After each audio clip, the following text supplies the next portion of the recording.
Starting in Mac OS Ventura, you can play ambient sounds in the background on your Mac.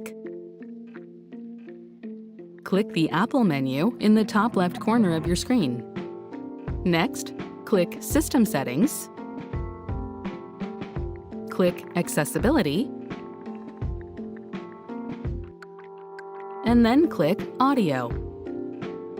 Click to turn on background sounds, and your sound will immediately start playing.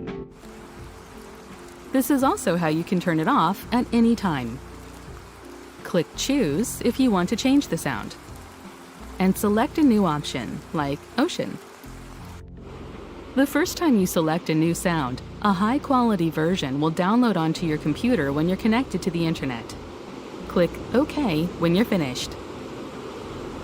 To adjust the volume of your background sound, drag the slider to the left or right. Let's turn it down a little.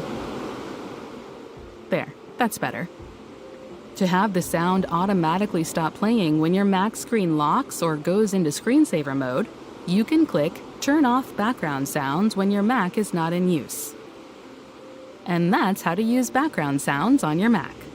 To learn more about accessibility features on your Apple devices, check out our accessibility playlist, or click another video to keep watching.